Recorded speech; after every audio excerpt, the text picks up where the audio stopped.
오늘은 험악한 세월을 견뎌간 야곱 6번째 시간입니다. 창세기 29장 31절에서 30장 24절 말씀입니다. 여호와께서 레아가 사랑받지 못함을 보시고 그의 태를 여셨으나 라헬은 자녀가 없었더라. 레아가 임신하여 아들을 낳고 그 이름을 르우벤이라 하여 이르되 여호와께서 나의 괴로움을 돌보셨으니 이제는 내 남편이 나를 사랑하리로다 하였더라.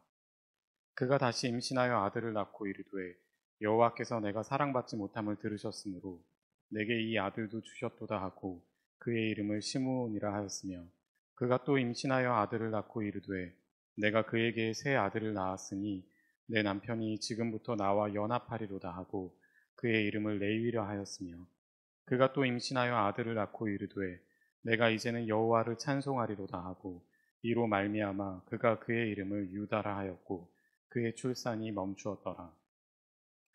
라헬이 자기가 야곱에게서 아들을 낳지 못함을 보고 그의 언니를 시기하여 야곱에게 이르되 내게 자식을 낳게 하라. 그렇지 아니하면 내가 죽겠노라.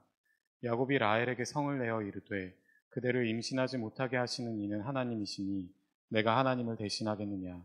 라헬이 이르되 내 여종 비라에게로 들어가라. 그가 아들을 낳아 내 무릎에 두리니 그러면 나도 그로 말미암아 자식을 얻겠노라 하고 그의 시녀 비라를 남편에게 아내로 주매 야곱이 그에게로 들어갔더니 비라가 임신하여 야곱에게 아들을 낳은지라. 라헬이 이르되 하나님이 내 억울함을 푸시려고 내 호소를 들으사 내게 아들을 주셨다 하고 이로 말미암아 그의 이름을 단이라 하였으며 라헬의 시녀 비라가 다시 임신하여 둘째 아들을 야곱에게 낳음에 라헬이 이르되 내가 언니와 크게 경쟁하여 이겼다 하고 그의 이름을 납달리라 하였더라.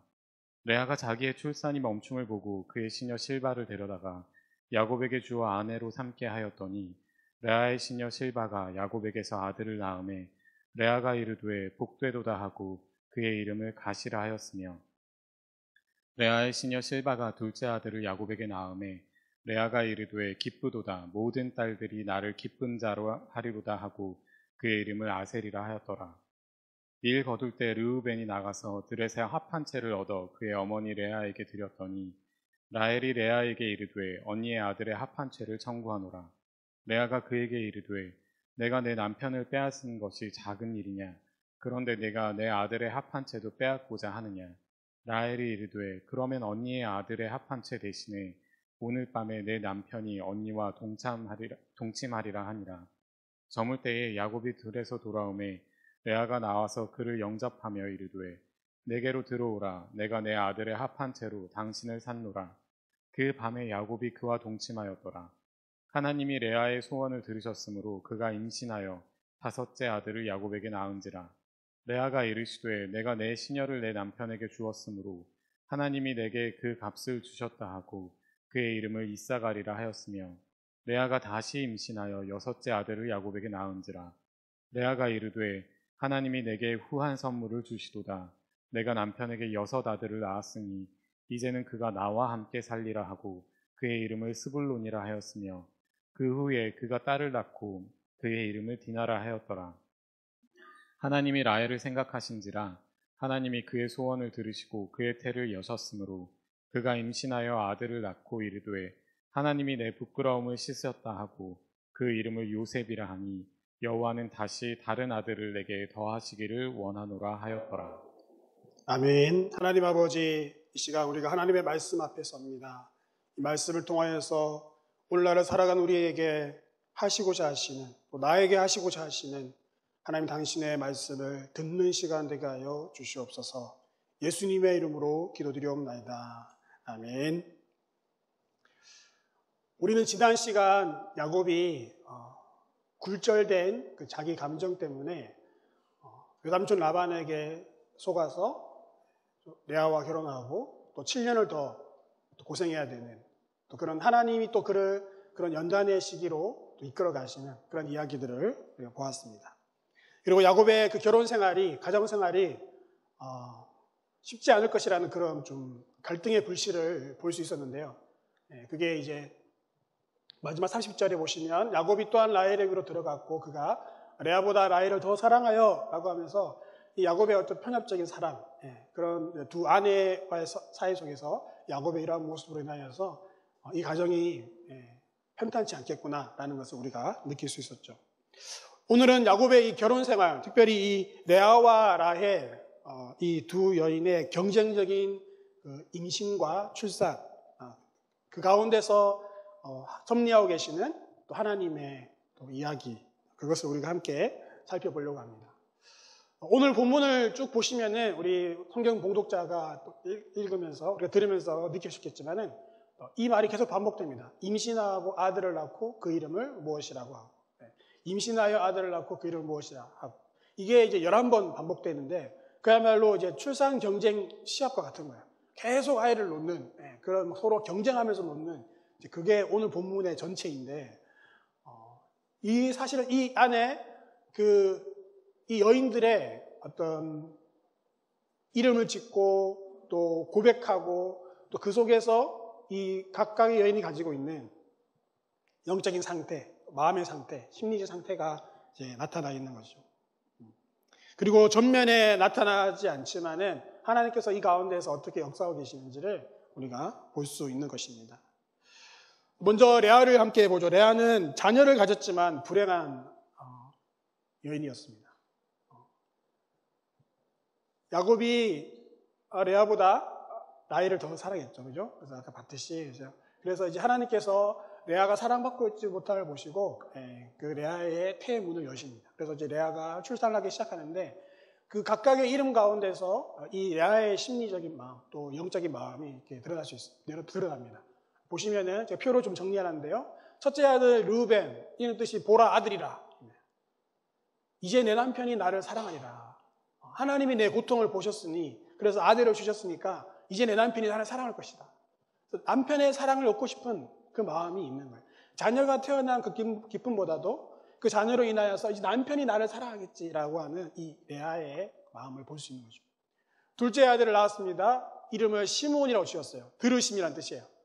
여호와께서 내가 사랑받지 못함을 들으셨다.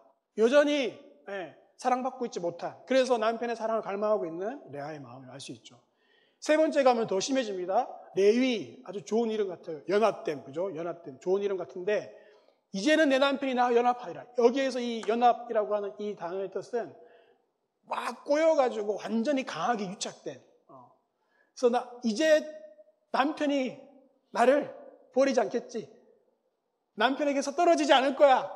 근데 그 남편에게 집착이 더 심해지고 있는 이런 레아의 마음을 볼 수 있는 것이죠. 그런데 넷째 아들 이제 유다를 놓으면서 좀 이름이 조금 달라져요. 그 전까지는 이름마다 다 남편에 대한 고백이 있었어요. 근데 유다 찬송이라는 뜻인데 여기에서 이제는 내가 여호와를 찬송하리로다. 이제는 내가 여호와를 찬송하리로다. 그의 시선이 하나님께로 이렇게 향하고 있는, 하나님께 돌려져 있는 것을 볼 수 있어요. 남편에게만 이렇게 있다가 하나님께 이렇게 좀 향하는 어떤 전환점을 볼 수 있죠. 특별히 이 본문에서 유다의 이름을 짓는 그 본문에서 성경의 나레이터가 특이한 표현을 합니다. 그가 그 이름 유다라 하였고 그의 출산이 멈추었다라고 하는 거예요. 그의 출산이 멈추었다. 레아가 이렇게 쭉 낳고 나서 유다라고 하는 그 이름을 고백하고 하나님을 찬송하려다라고 한 다음에 의도적으로 이제 정보를 주는 거죠. 이제 레아의 출산이 멈췄다라고 얘기를 합니다. 왜 출산이 멈췄을까요? 하나님은 레아의 사랑받지 못함을 보시고 남편에서 사랑받지 못함을 보시고 자녀를 주셨어요. 태의 문을 여시고 자녀를 주셨어요. 그런데 그녀는 계속해서 자신의 결핍, 남편의 사랑을 받지 못하는 자신의 그 결핍에 집착하면서 계속해서 남편만을 바라보고 있어요. 그 자녀를 주시는 하나님이 아니라 남편의 그 사랑에만 계속 집착하고 있어요. 자신의 그 결핍에만 집착하고 있는 거죠. 그랬던 레아가 그의 시선을 하나님께 돌리기 시작했어요. 내게 계속해서 이런 자녀를 주신 하나님, 남편의 사랑을 받지 못한 나에게 하나님 나에게 이런 사랑을 베풀어 주시는구나. 그 하나님을 찬송하고 바라보기 시작했어요. 레아에게 있어서 어떤 영적 전환점이 일어났던 것이죠. 레아는 하나님과의 관계에서 자신의 길을 찾아가려고 했었던 거예요. 그래서 더 이상 아이를 통해서 남편의 사랑을 얻는 것이 아니라 이제 하나님으로 자기가 이제 만족하는 그러한 찬송의 고백을 그가 드리자 그의 출산도 멈추게 되었습니다.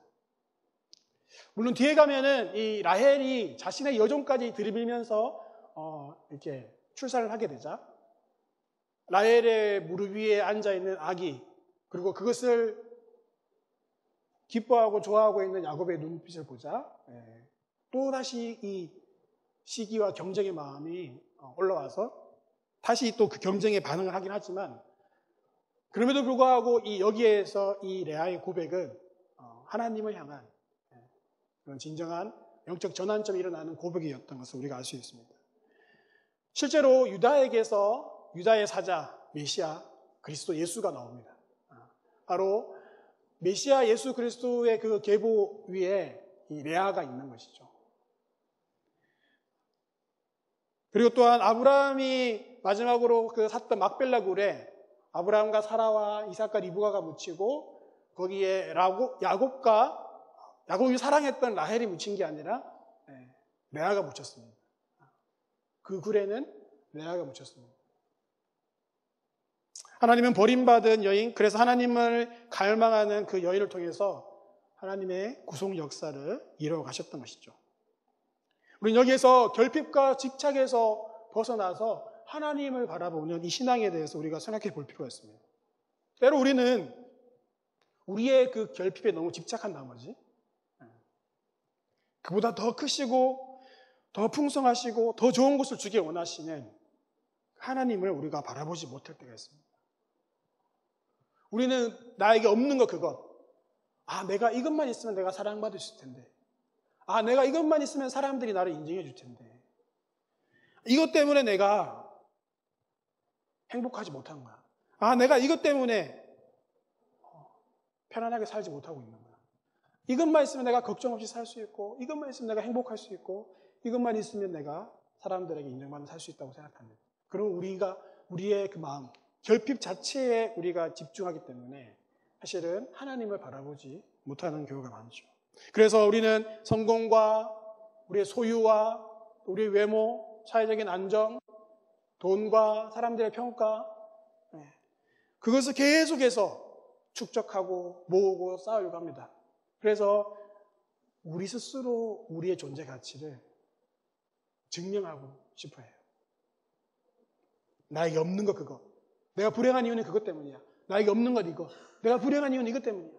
그래서 그걸 채우려고 끊임없이 자기 힘으로 그것을 채우려고 하면서 자기의 존재의 가치를 증명하려고 해요. 근데 여러분, 우리의 존재 가치는 우리 스스로 증명하는 것이 아닙니다. 우리의 존재 가치는 하나님이 결정하시는 거예요.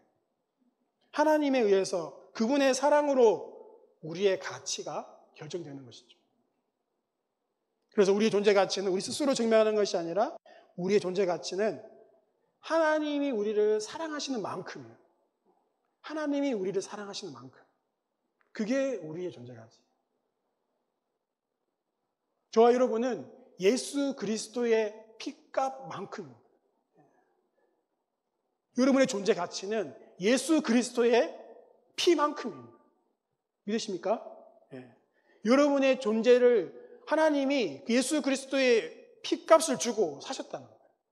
그래서 여러분의 존재 가치는 예수 그리스도의 피만큼, 그 피값만큼이에요.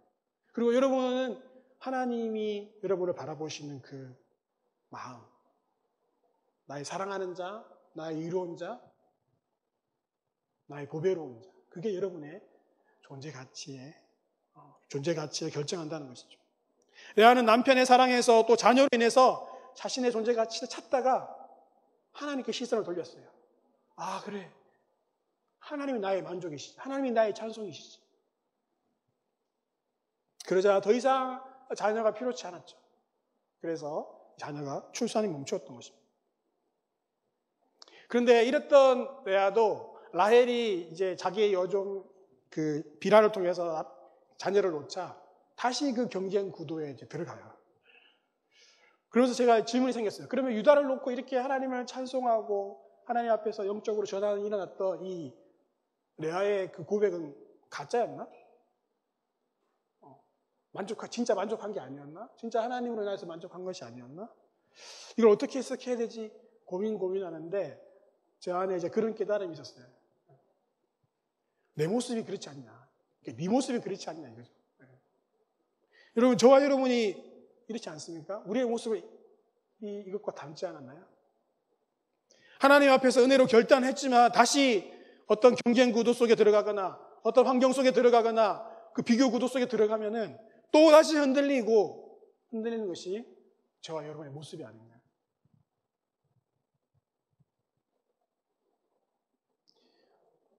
저희 교회에서 하고 있는 프로그램 중에 FIC, 프리덤 인 크라이스트,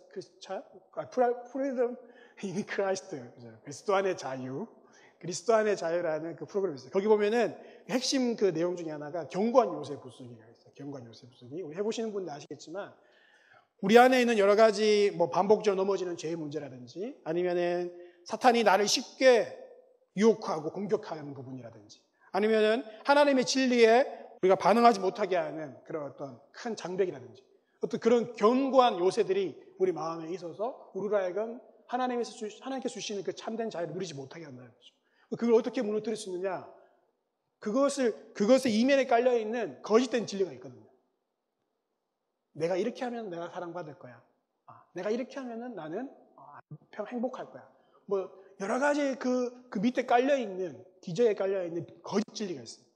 그 거짓 진리에 대해서 해당되는 반대되는 그 진리의 말씀을 계속해서 선포하는 거예요. 그 진리 선포문을 가지고 계속해서 이 거짓 진리를 깨트리는 거예요. 40일 동안 계속 선포하는 거예요. 그리고 실제로 그걸 통해 가지고 이 경관 요새가 무너지는 것을 많은 사람들이 경험을 해요. 그런데 얼마 지나지 않아서 또다시 내가 그 죄에 넘어지거나 또다시 내가 그 사탄의 유혹에 넘어지거나 또다시 내가 하나님 앞에서 하나님의 그 진리 앞에 반응하지 못하는 그런 자기의 모습을 발견할 때가 있어요. 그러면 내 경관 요새는 안 무너진 건가? 그게 아니에요. 경관 요새가 무너지고 나서 다시 그렇게 할 수 있잖아요. 근데 이때 어떻게 그 전과 뭐가 다르냐면은 이제는 바로 깨달아요. 이거 거짓 진리지. 넘어지자마자 내가 깨닫는 거야. 이거 거짓 진리지. 그리고 일어나는 그 속도가 예전에는 아예 그냥 끌려다니고 아예 그런 유혹에 죄의 습관에 어떻게 할 줄 모르는 채 완전히 내가 끌려다니는 거였다면 이제 경관 요새를 무너뜨리고 나면은 내가 진리를 아는 거예요. 그래서 그런 유혹이 다가오고 잠시 흔들릴 수 있고 넘어질 수 있지만 일어나는 속도가 빨라요. 그리고 그 거짓 진리에 대해서 진리를 선포하고 금방 일어날 수 있는 우리 안에 내적 힘이 키워지는 거죠. 지금 레아도 마찬가지인 거예요. 레아의 이 유다를 낳고 나서 내가 하나님만을 바라보고 하나님만을 찬송하겠다고 하는 이 영적 전환점은 진짜였어요. 하지만 또 그런 상황 속에서 라헬이 또 아이를 놓고 그 종을 통해서 아이를 놓을 때 마음이 흔들리고 넘어질 수 있는 거죠. 그래서 레아의 모습은 완벽한 믿음의 모델이 아니라 다시 하나님의 은혜에 붙들려 자라가는 연약한 우리의 모습을 대변하는 거죠. 그래서 이렇게 그래서 이 레아가 자신의 여종도 이 남편 야곱에게 줍니다. 그래가지고 거기에서 낳은 아들 이름이 이제 행운인데 나는 운이 좋다. 나는 얼마나 운이 좋은 여자인가. 여기 보면은 이 경쟁 속에서 끊임없는 그 라헬과의 그 경쟁 속에서 내가 또 이 종을 통해서 또 내가 또 자녀를 얻었다니. 그래서 그 속에서 느껴지는 성취감이 있는 거죠. 아셀, 기쁨과 행복이라는 뜻이에요. 이제는 여자들이 나를 행복한 사람이라 하겠지. 지금까지는 여자들이 저 여자는 남편의 사랑을 받지 못한 여자야. 버려진 여자야. 라는 그런 손가락질을 하고 있었는데 그런 것들을 계속 의식하고 있는 거죠. 레아의 마음속에서. 그래서 사회적으로 인정을 갈망하고 있는 그런 레아의 모습을 볼 수 있는 것입니다. 나중에 합한체로 인해서 이 야곱이 레아와 다시 잠자리를 가지게 됩니다. 그때 하나님이 레아의 소원을 들어주시고 추가적으로 또 레아가 또 직접 자녀를 놓습니다. 이사갈, 값이라는 뜻이에요. 하나님이 내게 값을 치러주셨다. 그래서 자녀를 보상이라고 생각하는. 스불론, 레아가 낳은 마지막 아들입니다.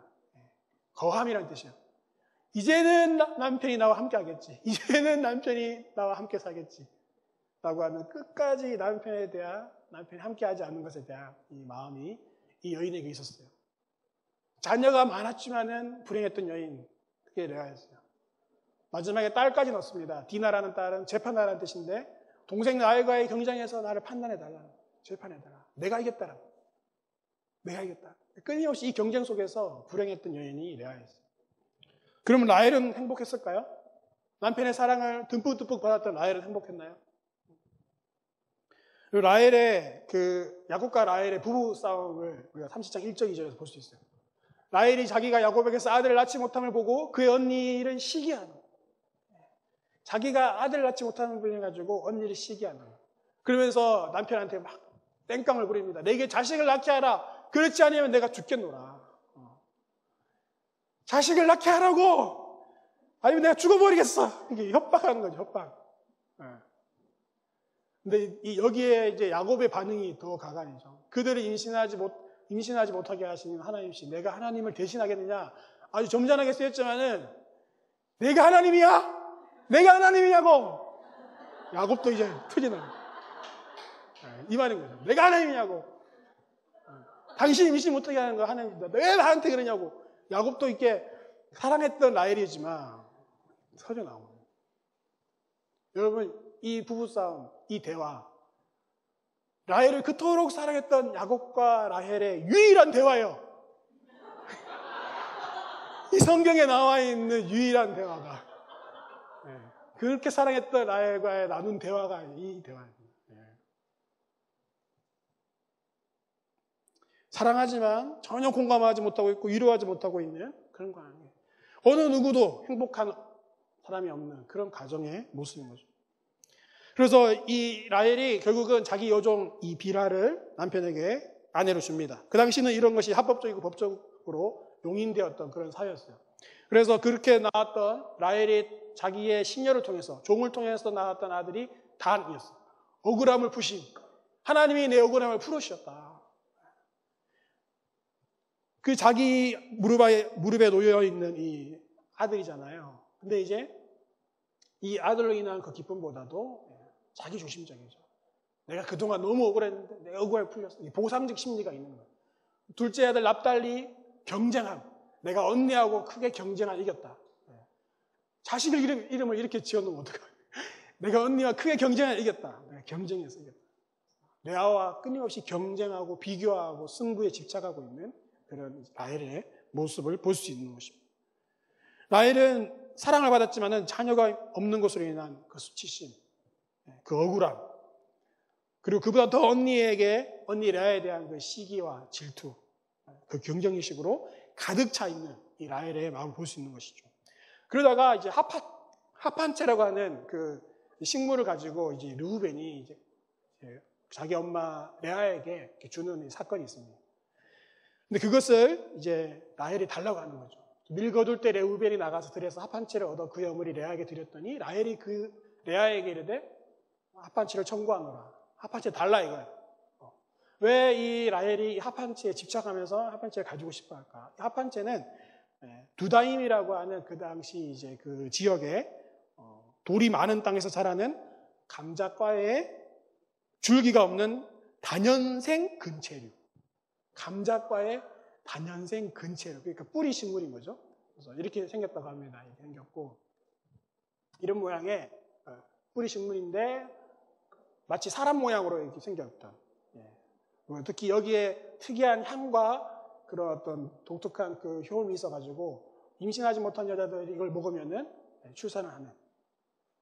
이제 그래서 그 당시에 고대 비아그라 같은 그런 이제 식물이었다고 합니다. 그래서 이 라헬은 자녀를 출산하고 싶은 그 마음에 그 자녀 출산에 대한 집착 때문에 이 합판체를 사는 거죠. 근데 합판체를 살 때 뭐를 거래를 하냐? 남편과의 잠자리를 거래하는 거예요. 내가 합판체 주면은 오늘 밤 내 남편이 언니한테 가게에서 자게 해줄게. 지금도 보면은 레아는 남편하고 잠자리 같이 못하고 있어요. 혼자 자고, 매일 혼자 자고, 자녀들하고 혼자 자고, 자녀들하고 그냥 다른 천막에서 자고. 야곱은 계속 이쪽 천막으로 가는 거예요. 남편과의 잠자리를 둘째 라헬이 지금 다 주도권을 쥐고 있죠.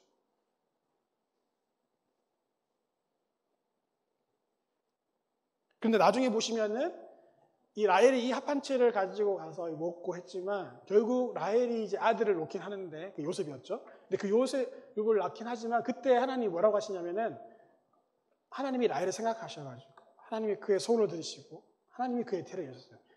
합한채 때문이 아니었어요. 그 합한채 때문에 아들을 놓은 게 아니었어요. 사실은. 제가 생각해보니까 어쩌면은 합한채까지 먹었는데도 안 됐어. 그러니까 이제 라헬이 정말 하나님 앞에 엎드렸던 거예요. 하나님이 라헬을 remember 생각하시고 기억하시고 그 소원을 들으시고 그의 태를 여셨다. 그러지 않았을까라고 생각하게 됩니다. 그래서 마지막으로 낳았던 아들이 요셉. 처음이죠. 라헬이 낳았던 라헬이 자기 배로 낳았던 아들이 요셉이었어요. 이름이 더함. 여호와는 내게 또 다른 아들을 다시기를 원한다. 자기 배에서 처음으로 자녀를 태어 얼마나 기다렸던 자녀겠어요. 하나님 정말 감사합니다. 정말 감사합니다. 찬양합니다. 이게 아닙니다. 더 주십시오, 주님. 내게 자녀를 더 주십시오. 이 라헬의 그 경쟁심, 이기고 싶은 마음. 계속해서 이 자녀에 집착하고 있는, 자녀로 인해서 내가 사랑하고 인정받고 싶은 그 마음이 있는 거죠. 그래서 이 가족에는 아무도, 어느 누구도 행복하지 않는 그런 결혼 생활입니다. 라헬은 남편의 사랑에 대해 감사하는 것도 없고 처음부터 시기와 경쟁으로 언니와 경쟁하고 여종을 남편에게 아내를 줄 만큼 경쟁과 승부욕에 강했어요. 요셉을 주셨음에도 불구하고 더 원하는 마음, 그런 마음이 라헬에게 있었던 것이죠. 그래서 남편의 사랑을 가졌지만 불행했던 여인이 바로 라헬입니다. 그럼 도대체 이런 상황 가운데서 이 남편 야곱은 도대체 뭐하고 있는가? 여러분, 오늘 본문을 보시면 특이한 것이 뭐냐면은 이 자녀들의 이름을 모두 다 어머니가 짓습니다. She named, she said. 모두 어머니가 다 이름을 짓고 있어요. 고대 근동에서는 아버지가 자녀의 이름을 짓는 것이 자연스럽고 그게 기본이에요. 그래서 자녀에 대해서 정체성을 부여하고 책임감 있게 하는 것인데 이 오늘 본문에서는 야곱은 아무것도 안 해요. 이 두 여자가 계속해서 이름을 짓고 있어요. 야곱은 지금 자녀들에게 크게 관심이 없는 것이죠. 그리고 두 여인 사이에서 아주 수동적인 야곱의 모습을 볼 수 있어요. 30장 3절 4절 보시면은 라헬이 이르되 내 여종 빌하에게로 들어가라. 그러니까 야곱이 그에게로 들어갔더니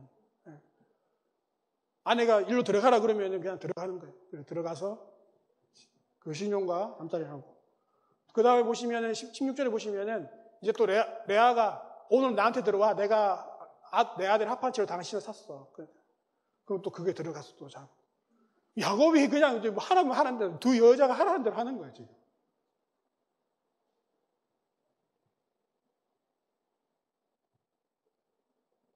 주도적인 모습이 전혀 없는 야곱의 모습이죠. 그리고 자녀에게 관심이 없는 두 여인 사이에서 완전히 그냥 방관하고 있는, 하라는 대로 하면서 방관하고 있는 그런 이제 무책임하고 회피하고 있는 야곱의 모습을 볼 수 있어요. 야곱이 에니어그램으로 이제 3번 갔다고 하는데 3번의 입장에서 이것을 봤을 때는 완전히 혼수 상태에 빠진 상태라고 해요. 완전히 혼수 상태에 빠진. 아무것도 하기 싫은. 그래서 이제 9번의 안 좋은 모습. 그냥 모든 것을 회피하고 모든 것을 다 놓아버리고 아무것도 안 하고 있는 그런 이제 상태에 있는 야곱을 볼 수 있는 것이죠. 그러면서 그냥 정말 일하는 기계처럼 일만 하는 거예요. 하루 종일 일하고 집에 와서 아내가 일로 가고 일로 가고 절로 가면 절로 가고 자녀들에는 관심이 없고 이렇게 살고 있는 거죠. 3번들이 무너졌을 때, 실패하고 좌절했을 때, 자기 뜻대로 안 될 때 완전히 모든 것을 놓아버리고 회피하고 방관하고 있는 그런 모습을 지금 야곱이 보여주고 있는 것이죠. 하지만 사실 지금 이 모든 문제의 원인은 야곱이었어요. 여러분 처음에 31절, 29장 31절에 여호와께서 레아가 사랑받지 못함을 보시고 그의 태를 여셨어요. 그러면서 레아를 사랑하지 않는 그 야곱으로 인해 가지고 이런 자녀 경쟁이 다시 시작된 거잖아요. 근데 여기에 보시면은 사랑받지 못하다는 이 히브리어 산네라는 뜻이 히브리어 원어로 뜻으로는 증오, 미워하다. 가증히 여기다. 단순히 레아를 사랑하지 않는 것이 아니라 미워했다는 거예요. 증오했다는 거예요. 가증히 여겼다는 거예요. 이게 야곱의 마음이었어요.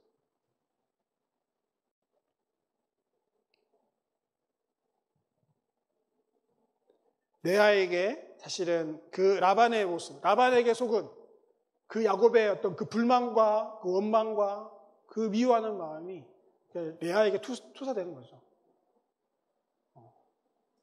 그러면서 레아를 미워하는 거예요. 내가 너 때문에 또 7년을 고생하고 있어.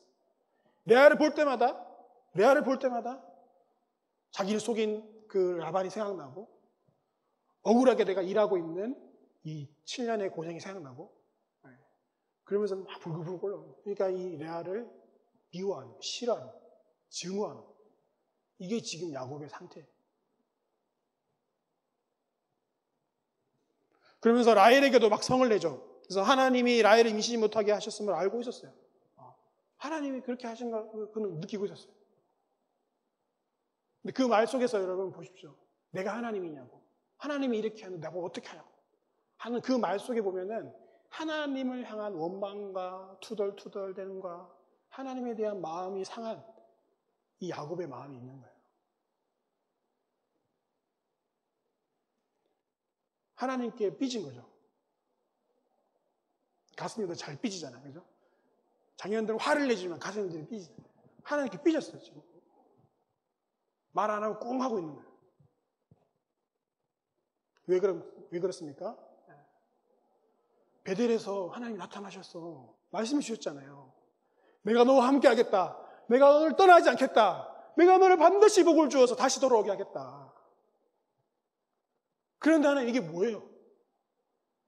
나 여기서 지금 뭐 하고 있어요? 내가 지금 여기서 아무것도 못하고 있고 7년 동안 고생했는데 또 7년 또 일해야 되고 속아서 이렇게 하고 있어요.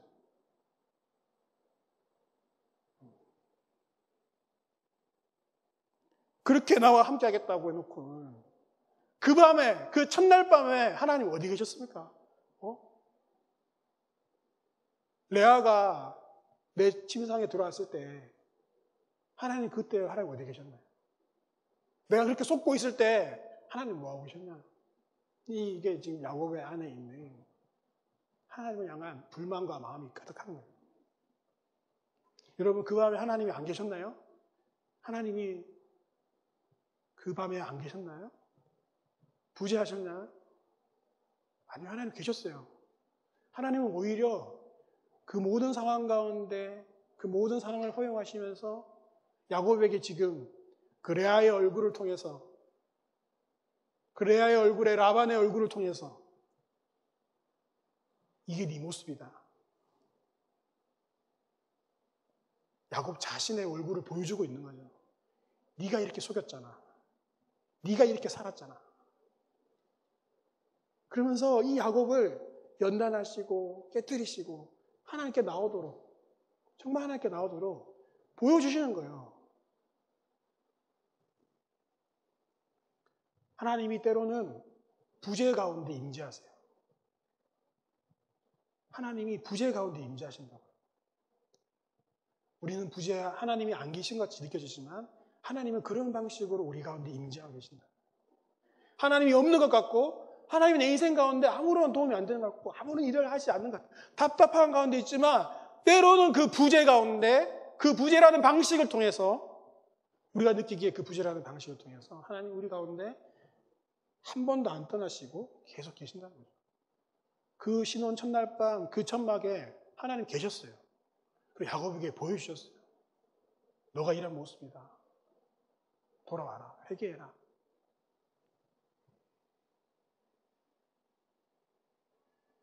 그런데 야곱은 이 모든 일들의 책임, 그 원망을 다 하나님께 돌리고 있는 거예요. 하나님 뭐하고 계셨냐고. 사실 이 모든 문제의 원인은 자기에게 시작된 건데 자기를 못 보고 있는 거죠. 야곱은 완전히 지금 혼수 상태에 빠져 있습니다. 라헬을 얻게 했지만 레아가 집에 있는 거예요.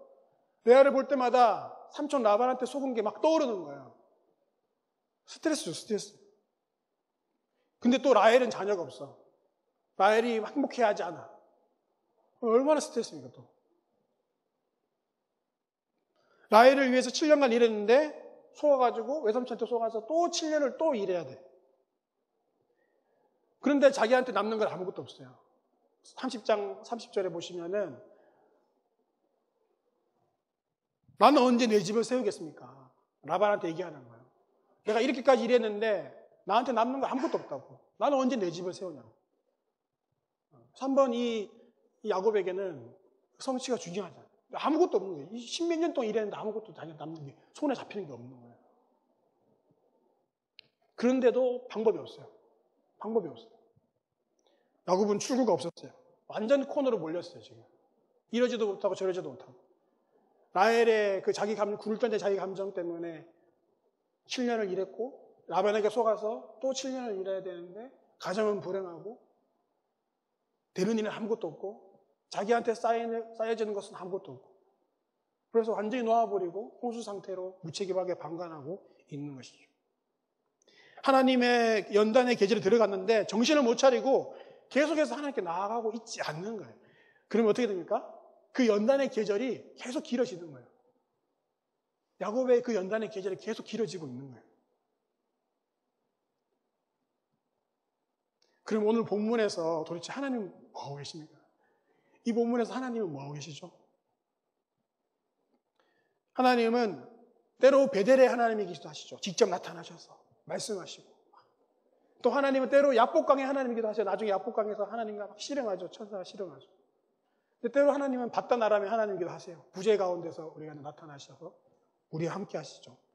야곱에게 그렇게 하나님은 지금 전면에 나타나지 않지만 계속해서 이 본문 가운데서 하나님이 일하고 계세요. 특별히 오늘 본문을 보시면 하나님께서 일하신 장면들이 중간중간 이렇게 보여줍니다.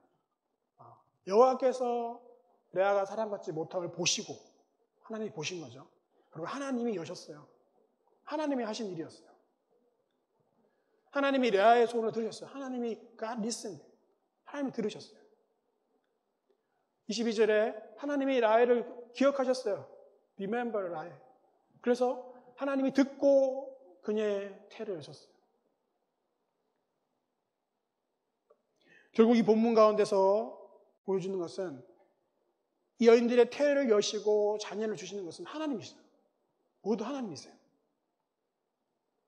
라헬의 합한 채도 아니었습니다.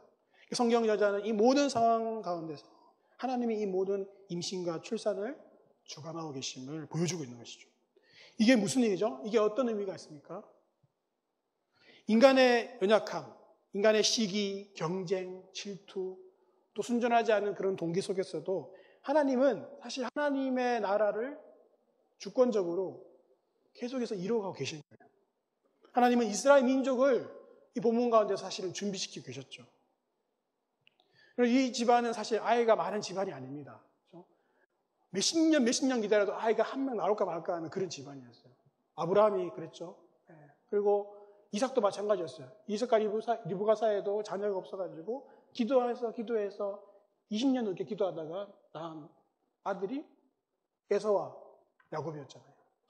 그런데 이런 자녀가 잘 없는 이 집안에 자녀가 뭐부터 계속 나오는 계속. 이게 무슨 일이에요? 이게 지금 무슨 일이에요? 하나님이 지금 야곱을 통해서 자신의 민족을 이스라엘 백성을 만들어 가고 계시는 그런 과정이죠. 하나님이 하신 일이에요. 실제로 야곱 스토리에서 야곱이 25장부터 35장까지 이렇게 쭉 이야기가 이어지는데 이 동심원 구조로 되어 있어요. 동심원 구조로 되어 있어서 가운데 X, 핵심되는 그 본문이 바로 오늘 본문이에요. 그다지 행복해 보이지 않는, 그다지 은혜스럽지 않는 그게 야곱 스토리의 핵심에 딱 있다고요. 야곱의 인생의 핵심에 오늘 본문이 있다고요. 하나님의 입장에서 봤을 때, 그죠? 하나님의 입장에서 봤을 때 이 본문이 사실은 야곱에게 가장 큰 축복이었어요.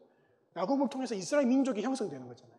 하나님은 인간의 이러한 한계들, 여러 가지 부족함들, 또 그런 어떤 경쟁과 시기와 순전하지 않은 그런 동기들 속에서도 그것을 넘어서서 그 가운데서 하나님의 역사를 이끌어가고 계십니다. 주관하고 계십니다. 그런 하나님이신 걸 사실 이 본문이 보여주고 있는 거죠. 하나님의 나라가 어떻게 세워지느냐? 그것은 우리의 어떠함이 아니라, 우리의 어떠한 노력과 우리의 어떠함이 아니라 하나님의 주권적인 역사가 세워진다는 거예요. 만약에 우리 때문에 하나님 나라가 세워진다라고 하면 어떻게 되겠습니까? 얼마나 불안합니까, 여러분? 그죠? 하나님 당신의 뜻 가운데서 이끌어 가시는. 그런데 그 가운데 우리를 초대하셔서 우리의 연약함을 빚어가시고 그 가운데 동참하게 하시고 그 하나님 나라를 세워가는 축복을 함께 누리도록 우리를 초대해 주시는 거예요. 근데 그 초대 가운데 응하지 않을 때에 그 연단의 세월이 길어지는 것이죠.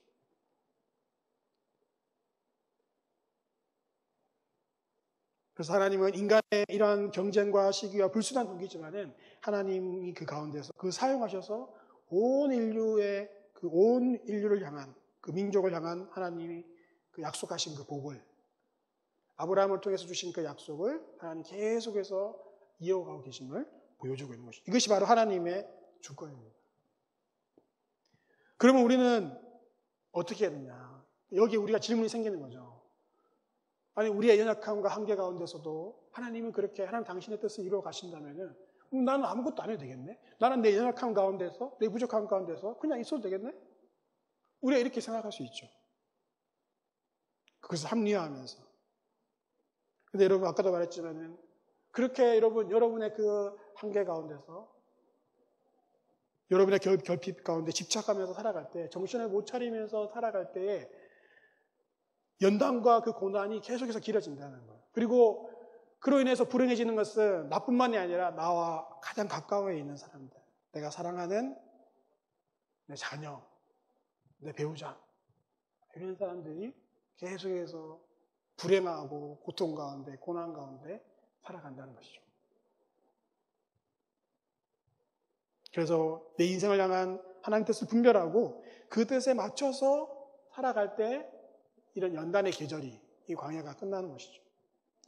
그래서 우리가 이러한 연단의 계절을 어떻게 갈 것인가 세 가지로 좀 정리해 봤습니다. 첫 번째, 우리의 결핍과 한계를 우리 힘으로 해결하려고 하는 우리의 그 통제권을 내려놔야 돼요. 이게 무슨 말이냐? 여러분 우리가 살아가면서 많은 이런 질문들 많이 합니다. 내 인생은 왜 이렇게 잘 안 될까?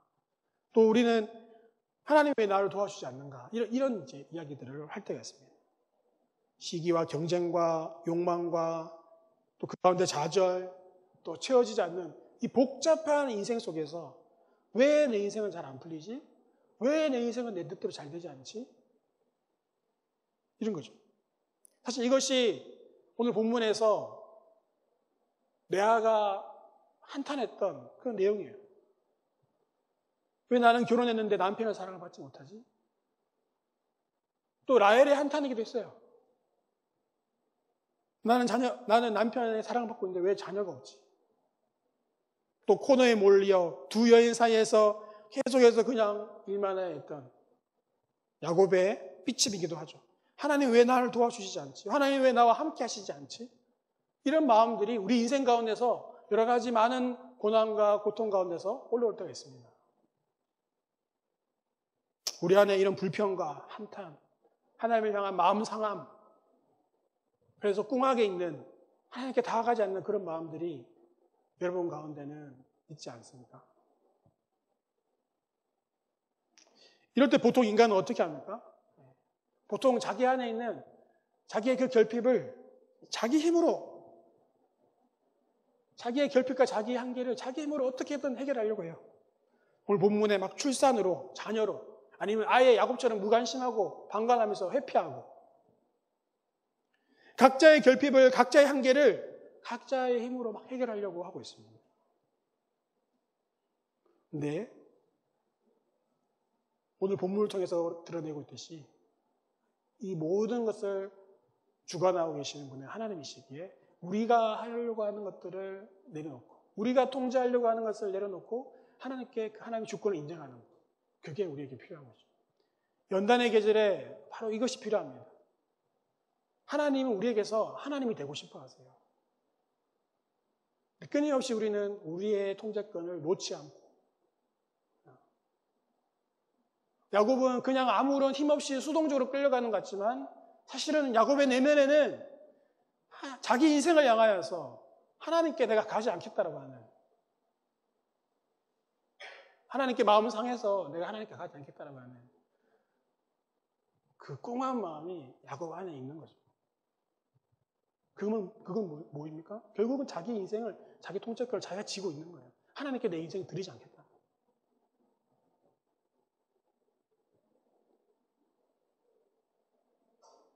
하나님의 주권을 인정하는 것, 그것은 다른 것이 아니라 바로 기도입니다. 오늘 본문에 보시면 사람들이 그래도 하나님을 찾을 때 하나님께서 들으시고 기억하시고 응답하셨어요. 근데 오늘 본문에 보시면 야곱은 기도하지 않아요. 야곱은 기도하지 않아요. 야곱은 하나님께 나아가지 않아요.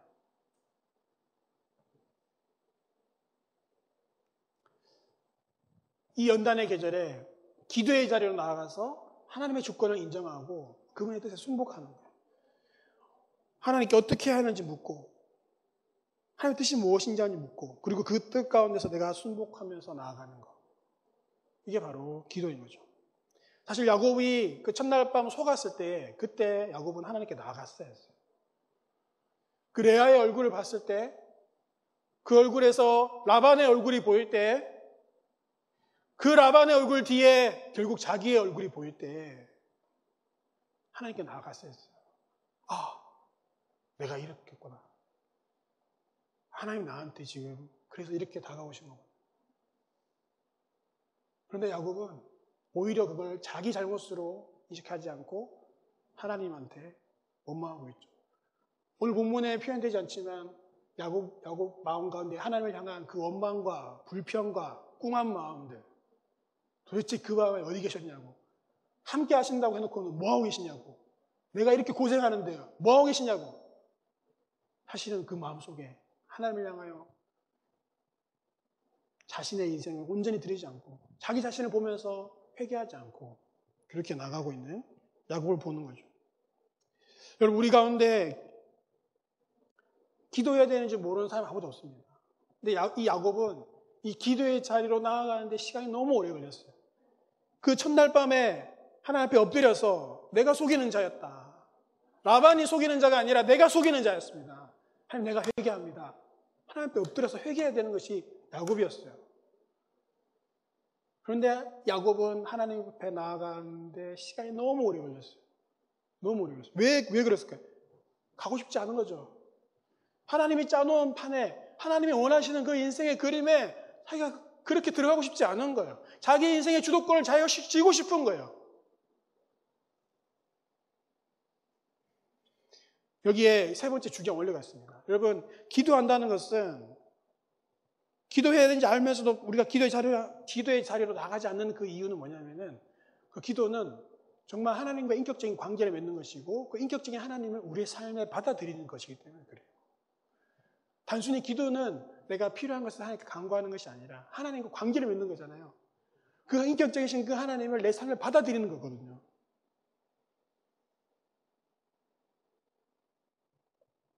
그래서 야곱이 기도하러 가기 싫은 거예요. 안 가는 거예요.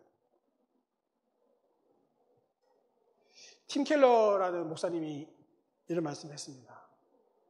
허다한 무리가 기독교를 거부하는 이유는 기독교가 너무 인격적이라서 그렇다. 너무 좋은데 왜 거부하지? 허다한 무리가 기독교를 거부하는 이유는 기독교가 너무 인격적이라서 그렇다. 이게 무슨 말이죠? 기독교가 너무 인격적이다? 여러분, 반대로 생각해보면 다른 신은 비인격적이어서 사실은 인간들이 쉽게 통제할 수 있습니다. 비인격적이기 때문에 내가 원하는 대로 통제할 수 있는 거예요. 추상적이고 비인격적이기 때문에 내가 이렇게 해가지고 내가 원하는 대로 할 수 있는 거죠. 근데 여러분, 인격적이라는 것은 어떤 의미냐면은 내가 통제할 수 없는 거예요. 그분의 인격이 있는 거예요. 인격적인 존재잖아요. 살아계시고 인격적인 존재인 거예요. 그럼 나한테 어떻게 말씀하실지, 나한테 이렇게 어떻게 다가오실지 내가 통제할 수 있는 게 아니에요. 내 마음대로 할 수 있는 게 아니에요. 하나님은 살아계신 분이잖아요. 인격적이신 분이잖아요. 그러니까 인간들은 기독교를 거부하는 이유가 하나님은 너무 인격적이셔. 살아계셔서 내 인생에 깊이 들어오려고 하셔. 내 인생을 그분의 뜻 가운데서 영향을 주고 싶어 하셔. 그래서 그런 하나님 나 무서워서 받아들이기 싫은 거예요. 두렵고 그리고 싫은 거죠. 내 인생은 내가 통제하고 싶기 때문에. 내 통제권을 쥐고 싶은데 그 인격적인 하나님을 내가 받아들이기 싫은 거죠.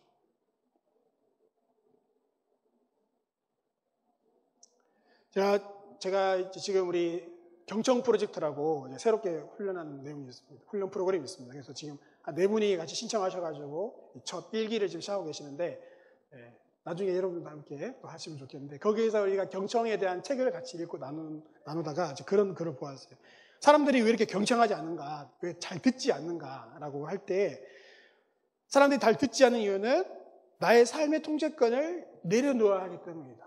나의 삶의 통제권을 내려놓아야 하기 때문이다. 그러면 듣는다는 것은 결국은 상대방을 받아들이고 또 그 상대방으로 인한 내가 영향을 받는다는 거거든요. 듣는다는 말에는 여러분 단순히 듣는 것이 아니라 듣고 반응하는, 듣고 순종하는 것까지 포함되어 있어요. 모든 헬라어, 히브리어, 또 한국어, 또 라틴어에까지 듣다와 순종하다는 어근이 같습니다. 너 왜 엄마 말 안 들어? 왜 방치라고 했지? 왜 엄마 말 안 들어? 라고 할 때 그 아이가 엄마 말을 안 들었나요? 희어를 안 했나요? 희어했어요. 근데 엄마 말 안 들어 라고 할 때 그 안 듣는다는 건 무슨 말이에요? 그 말대로 순종하지 않았다는 거잖아요. 듣다와 순종은 아주 긴밀하게 연결되어 있어요. 우리가 다른 사람의 말을 듣지 않는 이유는 그 사람의 말을 들으면서 그 사람의 말대로 또 그 사람이 원하는 대로 내 삶에 받아들이고 통제를 내가 영향을 받고 싶지 않기 때문에, 진짜 관계를 맺고 싶지 않기 때문에 듣지 않는 거죠. 그 사람들이 내 삶을 내가 통제할 수 없는 것을 두려워해서 모든 인간의 마음 가운데 아담 이후부터 우리는 우리의 삶을 통제하고 싶기 때문에, 그래서 그런 사람들의 말을 잘 안 듣는 거예요. 다른 말로 하면은 사람들과 진짜 진정한 관계를 잘 안 맺는 거죠. 내 인생은 왜 이렇게 안 풀리지? 왜 나는 되는 게 없지? 라고 하는 그 말 속에는 사실은 내 인생을 내 뜻대로 하고 싶은데 내 뜻대로 안 되네. 끝까지 자기 인생의 통제권을 자기가 쥐고 싶어하는 그 마음이 있는 거죠. 그래서 참 주인이신 주권자이신 하나님께 나아가 사실 우리를 물어야 되는 거예요. 하나님의 뜻이 무엇이냐고, 나에게 원하는 것이 무엇이냐고. 그래서 인격적인 하나님을 인정하고 받아들이는 것, 이것이 우리의 연단의 계절에 우리에게 필요한 것이죠. 인격적인 하나님을 우리 삶에 받아들인다는 것은 다른 말로 하면 하나님의 통제권을 우리가 받아들이고 그로 인한 변화를 받아들이는 거예요. 여러분, 그 사람으로 인하여서, 그 인격적인 존재로 인해서 내가 그 사람을 받아들인다, 진짜 관계를 맺는다는 것은 그 사람으로 인한 변화를 내가 받아들인다는 거예요. 진정한 관계에서는 변화가 있기 마련이에요. 변화가 있기 마련이에요. 진짜 인격적인 관계는 변화가 있기 마련이에요. 그 사람을 내가 인격적인 존재로 받아들이기 때문에 그 사람으로 인해서 내 삶이 변화되는 것을 내가 기꺼이 감당하고 받아들이는 거죠. 그게 진짜 관계예요. 그래서 만약에 여러분들이 부부로 막 10년 이렇게 사는데 서로로 인해서 변화가 없어. 내가 결혼하기 전과 지금과 똑같아. 우리 부부는 한결같다. 이 자랑이 아니에요, 여러분. 진짜 한결같은 게 서로로 인해서 변화가 있어야죠. 그게 진짜 관계를 맺는 거죠. 우리가 하나님의 그 인격적인 하나님을 우리가 인정하고 받아들이는 것은 하나님 내 삶의 통제권을 내가 내려놓고 하나님의 통제권을 내가 받아들입니다. 그리고 그로 인한 변화를 내가 받아들이겠습니다. 하나님 나에게 원하시는, 내 인생에 원하시는, 내 인생에 개입하기 원하시고 나와 함께하기 원하시는 그 하나님을 내가 받아들이기 원합니다 하는 것이죠.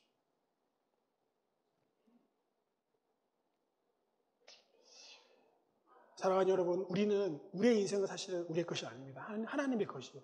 하나님의 통제권 아래, 하나님의 다스림 안에, 하나님의 주권 안에 우리 인생이 있습니다.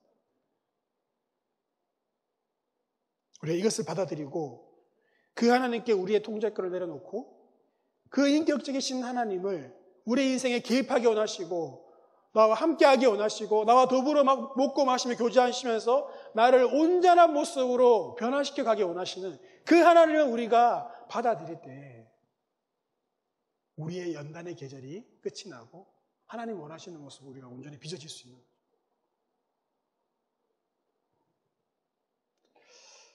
우리가 그렇게 하나님으로 인한 그 변화의 여정, 변화된 삶을 그 여정을 걸어가시는 여러분이 되시기를 축복합니다.